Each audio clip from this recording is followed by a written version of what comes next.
예, 할렐루야. 자, 2020년 마지막 주일입니다. 우리가 한 해를 잘 마무리하는 그 마음으로 오늘 예배를 잘 드리면 좋겠다 생각을 합니다. 오래전 미국에서 있었던 실화입니다. 미국의 텍사스주에 있었던 청소년 한 명이 있었습니다. 이름은 이선 코치라는 이름을 가지고 있었던 16살 되는 청소년이 음주운전을 하다가 음주운전이지만 네 사람을 치워 죽이는 그런 끔찍한 일을 벌인 겁니다. 이게 이제 사람 4명을 이제 죽게 만들었으니까 얼마나 끔찍한 짓을 저지른 겁니까? 중형을 받아도 마땅한 그런 처지인데, 아니 이 법원에서 이 아이에게 징역형을 그렇게 때리기보다는 보호관찰 10년만 선고하고 풀어준 겁니다. 왜 이 중죄를 지었는데도 그렇게 이렇게 가벼운 형량을 줬냐? 미성년자라서 그러냐? 그게 아니라, 왜냐하면 그 재판하는 과정에서 이 아이가 선처를 고소한 겁니다. 선처를 고소한 게 뭐였냐면, 이 호소가 이제 사실 좀 받아들여진 거죠. 무슨 이야기를 했냐면, 이 아이가 하는 말이 자기가 병이 있다는 거예요. 병이 걸렸다. 어플루엔자라는 병이 걸렸다는 거예요. 어플루엔자. 그러니까 이 병이 참 독특한 병인데, 소위 말하자면 이제 부작병. 이제 요즘 우리 부작병 하면 갑상선이라든지 통풍도 부작병이라 하더라고요.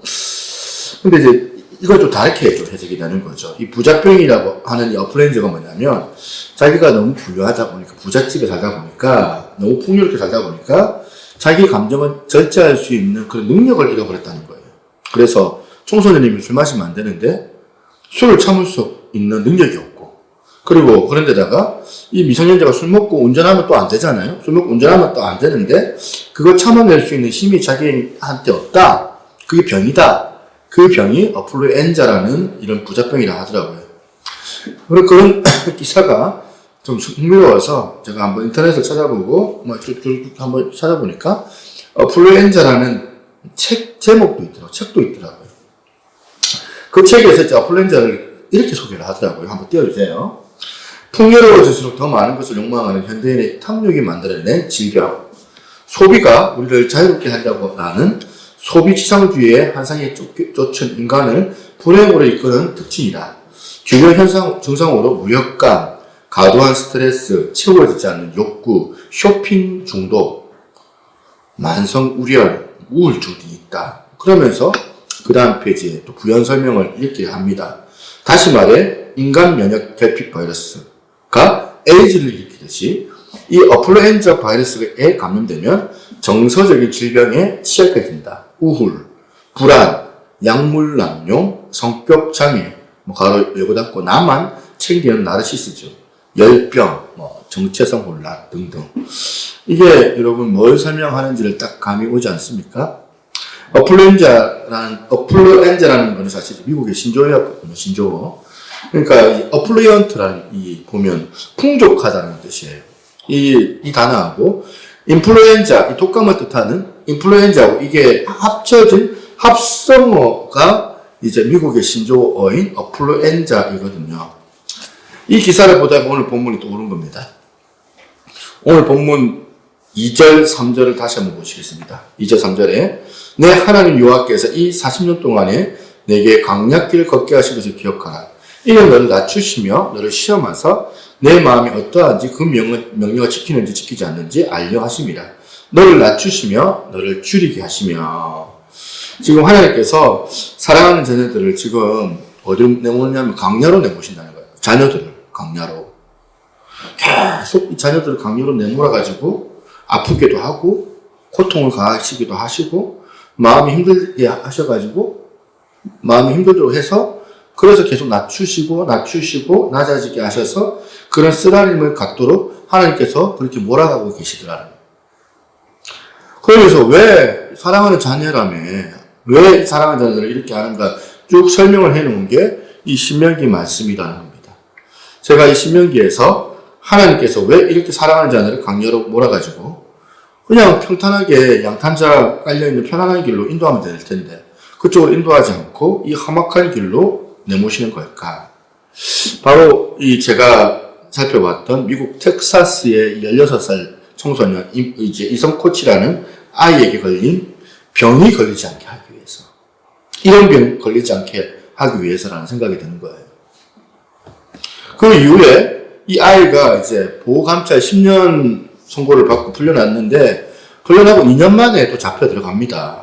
16살 될 애가 결국에는 붙잡혀서 구속이 됐는데, 구속되는 과정이 참 신문에 나온 거예요. 보호관찰 받은 그 룰을 어기고 이제 잠적을 했는데, 막 자기 친구들하고 막 술 마시면 안 되는데, 친구들하고 술 마시는 사진을 찍어가지고, 또 이 SNS가 문제죠. SNS에 그걸 올리는 바람에 들통이 난 거예요. 그래서 도주하다가 결국에는 아이가 붙잡혔는데, 어디서 붙잡혔냐면, 국경을 넘어가가지고 멕시코로 넘어간 거예요. 멕시코에 있는 호아비치에서 잡힌 거예요. 이 아이가 도주할 수 있도록 도와줬던 사람이 있습니다. 누가 도와줬냐? 자기 엄마가. 그 옆에 함께 자기 엄마가 있었던 거예요. 그러고 보면 이 아이가 참 불쌍한 게, 이 아이가 부작병이라고 하는 인플루엔자의 병에 걸리는 것도 참 불쌍하지만, 이 병에 걸린 엄마를 만났기 때문에 이 아들의 인생이 비참해진 것 아닙니까? 참아낼 수 있는 이 능력을 잃어버리는 게, 결국에 자기 인생이 너무 부해가지고, 너무 잘 살아서, 마음만 먹으면 다 할 수 있는 이런 상황에서도 그걸 참아낼 수 있는 능력을 잃어버린 거예요. 오늘 본문 신명기 8장 포인트가, 하나님께서 우리를 이런 이선 코치 엄마처럼 키우지 아니하신다는 거예요. 하나님은 반대로 강렬로 내몰고 막 고생하게 하고 사업 실패하게 만들고 해서 막 이런 쪽으로 하나님께서 몰고 가시는데, 왜 그렇게 하시냐? 우리가 마치 이 아이가 가진 부작병에 걸려서 그렇게 살다가 불행하게 되고, 또 불행하게 아무 잘못도 없는 그 네 사람 죽게 만드는 그런 자리에 우리가 그 속에 빠지지 않도록 하시기 위한 방법이라는 사실이에요. 우리 인간들 다 똑같거든요. 영안이 어두워지면 누구나 할 것 없이 미련합니다. 어리석어요. 목사든지 대통령이든지 뭐가 없습니다. 다 미련해요. 영적으로 어두우면. 저 자신을 돌아봐도 참 이렇게 미련하다 생각을 좀 하거든요. 뭐가 옳고 그른지를, 뭐가 나한테 해로운 건지 분별 못하고 막 헤매고 다니는 거 아닙니까? 요나서 1장 3절 요나가 배를 타요. 요나가. 보니까 3절에 보니까 요나가 마침 다시스로 가는 배를 만났죠. 대박 아닙니까? 가자마자 딱 이게 셀리의 법칙도 아니고 가자마자 딱 신호등 딱 바뀌는데, 야, 육신의 눈으로 보면 이거 대박 사건인데, 마침 다시스로 가는 배를 만난지라. 그런데 그 다음 4절부터 보시면 갑자기 생각지도 못했던 이 폭풍이 막 일어나기 시작하고 죽음 직전까지 막 몰고 흘러가요. 그 아까운 자기의 그 짐 물건들 다 바다에 던져버리고 혼자 이제 몸만 남은 거죠. 몸뚱아리는 남았다가 나중에는 이제 이거 자기 몸뚱아리도 못 지켜가지고 결국에는 바다에 던져짐을 당하고 사경을 헤매고 고생하는 그런 과정이 이 요나서에서 나오는데, 여러분, 우리가 이런 상황을 우리의 육안으로 보면, 현실의 눈으로 보면 이거는 무슨 인생이에요? 저주받은 인생 아닙니까? 저주받은 인생. 여기 어떤 분이 자기 인생에서 이런 일이 일어나기를 원하겠습니까? 혹시 그런 일을 당하고 싶습니까? 여기 계신 분 아무도 안 원하실 거라 생각을 합니다. 그런데 영화를 열고 보면 이 구절은 완전히 대반전이에요. 대반전. 마치 다시스로 가던 배를 만난 그 사건은 오히려 이 요나를 더 타락으로 부추기는 그런 어떤 이제 어떻게 보면 악한 매개라고 했다면, 오히려 아무도 원치 않았던 풍랑을 만났는데 그것 때문에 막 죽을 고생을 했는데, 이걸 영화를 열고 보니까 이 오히려 정말 변장하고 찾아오는 축복이더라. 이 요나가 더 큰 타락을 하는 것을 막는 하나님의 그 배려하심이 숨어있더라는 사실입니다. 우리가 이거를 볼 수 있는 눈이 없는 거예요. 미련해서. 그러다 보니까 아까 이선 코치 그 애 엄마는 이 아이를 어떻게 키워야 되는지, 이 아이가 어떻게 해야지만 진짜 행복한지를 모르니까 자꾸 헛발질을 하는 건 아닙니까? 자기 딴에는 막 잘해주려고 했던 건데, 자기 딴에는 이 아이를 행복해 해주려고 했던 건데, 오히려 애를 완전히 막 미궁으로 몰고 가는 그런 이제 엄마가 돼버렸잖아요. 우리가 영안을 열어야 돼. 영안이 닫혀있으면 자꾸 헛발질을 해요, 인생에서. 공부 잘하는 애가 대학에 떨어져가지고 막 울고 막 눈이 퉁퉁 붓고, 그게 오히려 그 10년을, 그의 인생의 10년을 생각을 해보면, 오히려 그것 때문에, 그 좌절 때문에, 그 실패 때문에 그 아이가 정말 속 깊은 사람으로 그렇게 세워져 가는 그런 어떤 축복의 통로가 될 수도 있고, 아니면 공부도 못하는 게 막 찍는 것마다 다 찍어가지고 다 맞아가지고 막 서울대학까지 막 가는데 나중에 그게 오히려 학원이 돼서 그 아이를 불행하게 만들어 출발이 될지 그건 아무도 모르는 거거든요. 그래서 우리는 이제 한 해를 마무리하고 또 한 해를 이제 시작을 하는 이 시점에 정말 우리가 하나님 앞에 구해야 되는 게 뭐냐면 자기 자신을 좀 아는 거. 참 내가 미련하고 이렇게 무지하다. 이걸 자각하는 게 필요하더라고요. 정말 내가 내 인생을 어떻게 영위하겠다고 막 내 스스로 막 몸부림을 치고 아둥바둥 거리는 게 아니고 진짜 하나님만을 의지하는 태도. 오늘 신명기를 읽으면서 많은 생각을 좀 하는데요. 신명기 8장 12절 13절도 마찬가지입니다. 한번 보세요. 내가 먹어서 배부르고 아름다운 집을 짓고 거주하게 하며 또 내 소와 양이 번성하며 내 임금이 증식되며 내 소유가 다 풍부하게 될 때, 보세요 이거. 야, 이거 참 구미가 확 당기는 막 구절이거든. 이 구절 한번 묵상해 보세요. 내가 먹어서 배부르고. 야, 너무 좋지 않습니까? 마음에 확 와닿는 분이 여기 계실 거예요. 그리고 목사님 이왕 설교해 주실 거면 이런 설교 좀 해주세요. 이런 설교. 가만히 보니까 네가 먹어서 배부르고 아름다운 집도 짓고, 야, 집도 안 생기네요. 집도 안 생기고 내 소와 양이 번성하고 내 임금이 증식되고 내 소유가 풍부하게 될 때. 그래서 이 구절하고 그 다음 신명기 8장 12절 13절 이 구절하고 또 그 다음에 신명기 8장 3절에 둘 중에 하나 선택해라 하면 여러분은 어느 것에 마음이 와닿습니까? 3절이 뭐였어요? 3절 너를 낮추시며 너를 줄이게 하시며. 그러니까 3절하고 12절 13절하고 이 두 개 중에 하나를 택하라면 여러분은 어디에 마음을 쏟을 수가 있겠습니까? 그러면 우리는 다 앞에 거가 그렇게 말할 것 같아요. 먹어서 배부르고 집도 하나 없고 그냥 소와 양도 번성하고 강아지도 한 마리 키우고 그 다음에 내 임금도 증식되고 소유가 풍부하고 이걸 다 원할 거예요. 다. 그런데 14절을 가만히 보면 대반전입니다. 14절 이 구절을 처음부터 다시 한번 연결해서 읽어보겠습니다. 내가 먹어서 배부르고 아름다운 집을 짓고 거주하게 되며 내 소와 양이 번성하며 내 임금이 증식되며 내 소유가 다 풍부하게 될 때에 그 다음 14절에 보니까 내 마음이 교만하여 내 하나님 여호와를 잊어버릴까 염려하노라. 어두워져가지고 도대체 우리는 이런 게 안 보이는 인생들 아닙니까?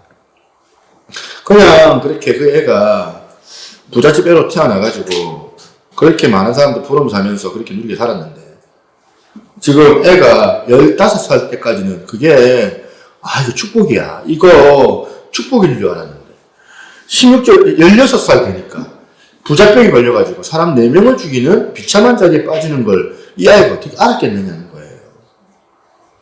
이 말씀도 이렇게 묵상하면 참 많은 생각을 스스로 한번 해봅니다. 제 자신을 한번 적용을 해보거든요, 늘. 저는 지금 목회를 제대로 하고 있는가? 가정에서 우리 아이들 제대로 키워나가고 있는가? 영안이 어두워져가지고 이렇게 혼미해서 담임 목사가 돼서 나는 막 잘한다고 하는 그런 목회를 하고 있는데 나중에 하나님께서 보시기에는 이거 엉뚱한 길이야. 엉뚱한 길로 성도들이 이런 결과가 될까봐 너무너무 두려운 거예요. 도대체 영안이 떠지지 않으니까 자꾸 헛발질을 하고 있는데 여러분 이 시대가 얼마나 어두운 시대입니까? 저는 오늘 본문의 말씀을 가지고 그래서 고난 없이 사는 사람들이 겪고 있는 이런 어떤 고난 없이 사는 사람들이 겪는 부작용이 있더라고요. 그냥 힘든 광약길을 다 피해버리고 그냥 복이나 달라 복복거리면서 그냥 먹어서 배부르고 아름다운 집을 짓고 그리고 소와 양이 번성하고 은금이 증축되고 이런 것만 쫓아다니는 사람들, 이런 것만 쫓아다니는 사람들에게 찾아오는 부작용이 있다는 거예요. 그 첫째 부작용이 뭐냐? 이런 부류의 사람들은 하나님의 인도하심이 뭔지를 모르고 산다는 거예요. 3절을 한번 다시 한번 보시겠습니다. 3절에 보니까 같이 한번 읽어볼게요. 같이 있습니다. 시작. 너를 낮추시고 너를 줄이게 하시며 너도 알지 못하고 내 조상들도 알지 못하던 만나를 내게 먹이신 것은 사람이 떡으로만 사는 것이 아니요 여호와의 입에서 나오는 모든 말씀으로 사는 줄 내가 알게 하려 하심이라. 하나님이 원하시는 우리의 삶이 어쨌든 우리는 우리의 연약함을 자각해서 오직 철저하게 하나님만 의지하는 삶, 그런 삶을 우리 하나님께서 원하시고 계시고 자꾸 내가 힘이 넘쳐가지고 나는 할 수 있다 하면서 넘쳐서 남아돌아가지고 하나님 안 도와주셔도 저 잘합니다 그렇게 사는 거, 그러면 자꾸 그런 사는 사람을 향해서 하나님께서 자꾸 강요로 내모시는 거예요. 우리가 자각하도록 우리가 하나님만 의지할 수 있게 하시기 위해서. 제가 대전에까지 가서 여기 우리 가족들도 다 따라갔었는데 대전까지 가서 목사 안수를 제가 받으면서 한 가지 그때 예배 때 안수식 예배 때 기도를 좀 했던 기억이 납니다. 하나님, 목사 안수 받기 전에 제가 진짜 고치고 싶은 안 좋은 습관, 이거 고치려고 해도 잘 안 바뀌는 내 성격, 그런 거 있는데 내가 목사 안수 받기 전에 하나님 이거 성령께서 강력하게 역사해가지고 이거 좀 고쳐주세요. 목사 되면 흠이 없어야 되니까 목사 안수식 예배를 드리는 그 시간에 하나님 앞에 이렇게 간절하게 기도했습니다. 하나님, 제 성격 하나님께서 더 잘 아시잖아요. 이렇게 막 고집불통이고 막 미숙하고 이래가지고 제가 목사 하겠습니까? 제가 목사 되면 얼마나 많은 연약한 성도들을 괴롭히겠냐. 그래서 그 앞에서 이제 선배 목사님들이 이제 손 얹고 기도를 할 때 성령께서 막 내 안에 막 성령에 충만한 막 안수를 해주셔가지고 나를 완전히 막 바꾸어 달라고 그렇게 기도를 했거든요. 근데 여러분 어때요? 제가 바뀌었을까요? 안 바뀌었을까요? 여러분 아시겠지만 하나도 안 바뀐 거예요. 그러면서 저한테 하나님께서 주신 깨달음이 뭐냐면, 제가 목사 안수를 받는 순간에 하나님이 막 저를 바울처럼 완벽하게 뒤집어 버리는, 그래서 완벽한 목사가 되는 거를 우리 하나님은 원하지 않는다는 사실을 깨달은 거예요. 왜? 내가 완벽해지면 제가 기도하겠습니까? 완벽한데. 제가 완벽해가지고 하나님의 도우심 하나도 안 필요하고 기도 하나도 안 하고 그냥 완벽한 지도자가 돼가지고 목회하는 거를 하나님께서 원하지 않으시는. 오히려 약한 거 그대로 그거 다 갖고 있고, 고집 그거 여전히 다 가지고 있고, 그 미숙함 그거 그대로 살아가게 하시면서, 그래서 새벽마다 기도하고 붙잡고 하루 일어나서 하나님 앞에 하루 은혜를 구하는 그런 종으로 우리 하나님께서 살아가게 하시기를 원하시더라고요. 우리 하나님이 인도하시면 이런 거라는 걸 우리가 알아야 된다는 거예요. 여러분, 만나도 그 원리 아닙니까? 이스라엘 백성들이 광야에서 하나님 주신 놀라운 선물이 뭐였냐면 하늘에서 만나가 떨어진 거예요. 만나가. 그런데 이 만나가 참 유효기간이 짧은 거예요. 24시간 나왔대. 만나가. 조금 욕심 내가지고 이 맛있는 거 좀 아껴놔가지고 내가 그 다음날 먹어야지, 내일 먹어야지, 그렇게 챙겨놨는데 딱 하루만 바뀌어도 만나가 막 썩어가지고 먹을 수가 없는 거예요. 참 하나님도 참 야속하시지. 하나님 이왕 만들어주실 거면 이런 부실한 음식 만들지 말고 한 유효기간 한 3년쯤 되는 거, 그죠? 유효기간 3년쯤 되는 거 만나를 만들면, 만나를 만들면 이렇게 만들어야 되는 거 아니고 유효기간 3년 이래가지고. 그런데 하나님께서 유효기간을 왜 그냥 하루도 안 되냐, 짧게 이렇게 만드셨을까? 왜 그럴까요, 여러분? 만나를 왜 하나님 그렇게 만드셨을까요? 만나의 의미가 뭐냐면 그날 그날 의지하는 자들에게 주시는 하나님의 선물이거든요. 그날 그날. 우리 주님께서 가르쳐 주신 주기도문도 마찬가지. 여러분 다 아시잖아요. 주기도문의 정신. 마태복음 6장 11절에 오늘 우리에게 일용할 양식을 주옵시고. 일용할 양식. 무슨 창조주 주님께서 이 땅에 오셔가지고 하시는 그 기도가 참 애들만은 쪼잔한 기도를 가르칩니까? 일용할 양식. 적어도 그분이 기도를 가르쳐 준다면, 일용할 양식 그런 거 말고 엄청난 양식. 이걸 구해야 될 건데, 그죠? 그런데 주님께서 이렇게 오해하기 쉬운 그날 먹을 일용할 양식은 구하라. 그렇게 말하는 이유가 뭘까요? 그 기도의 정신이 뭐예요? 우리 하나님 앞에서 그날 하나님의 그 인도하심을 구하고 하나님께 그거를 사모하며 나아가기를 원하시더라는 거예요. 그런가 하면 두 번째, 고난이 없는 사람들이 겪는 부작용이 또 하나 더 있습니다. 뭐냐? 두 번째, 낮아짐이 주는 기쁨 혹은 낮아짐이 갖고 있는 능력을 모른다는 거예요. 자, 오늘 본문에 낮아짐이 나와요. 낮아짐이 얼마나 많이 반복이 강조되는지 2절 한번 보세요. 2절 보니까 내 하나님 여호와께서 이 40년 동안에 내게 강약길을 걷게 하신 것을 기억하라고. 이는 너를 낮추시며 너를 시험하사. 3절에도 반복됩니다. 너를 낮추시며 너를 줄이게 하시며. 16절에도 또 반복을 합니다. 이는 다 너를 낮추시며 너를 시험하사. 자꾸 하나님께서 낮추세요. 왜 자꾸 하나님께 낮추시기를 원하세요? 하나님께서 이 창조주 하나님의 자녀쯤 되면 높아져야 되잖아요, 우리가. 높아져야 된다고 생각을 하는데. 하나님은 자꾸 우리를 낮추시는 거예요. 계속 왜 그렇게 자꾸 낮추시느냐. 16절 하반절에 답을 보세요. 그 답이 이제 나와요. 뭐라 되어 있습니까?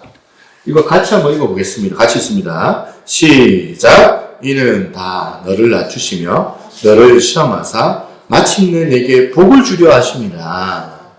지금 이 낮아짐이 뭐라고요? 축복의 통로라는 거예요. 낮아짐이. 이게 뭔 소리인지 이걸 완벽하게 보여주신 분이 바로 예수 그리스도 아닙니까? 빌립보서 2장 5절을 한번 보시겠습니다. 너희 안에 이 마음을 품으라 곧 그리스도 예수의 마음이니 그는 근본 하나님의 본체시나 하나님과 동등됨을 취할 것으로 여기지 아니하시고 오히려 자기를 비워 종의 형태를 가지사 사람들과 같이 되셨고 사람의 모양으로 나타나사 그 다음에 자기를 낮추시고 죽기까지 복종하셨으니 곧 십자가에서 죽으십니다.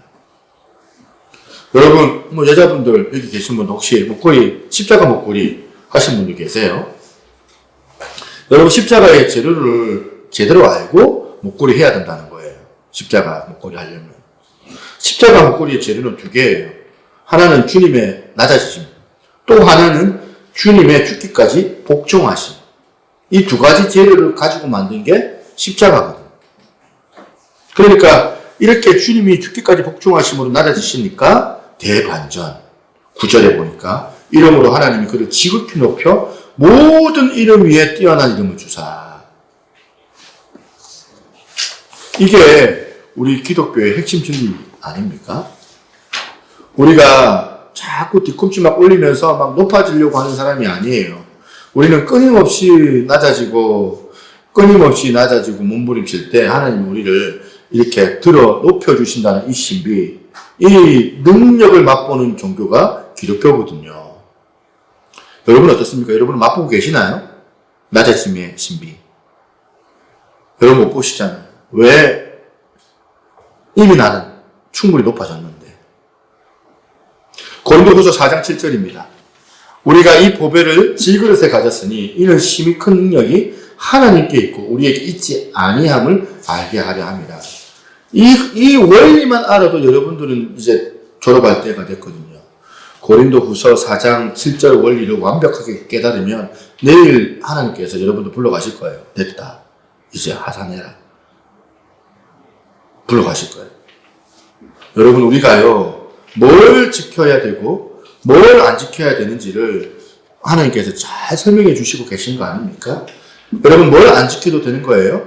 이 질그릇, 이 우리가 가지고 있는 이 껍데기, 물론 그 속에는 예수 그리스도 담고 있는 이 껍데기 우리 육신을 안 지켜도 된대요.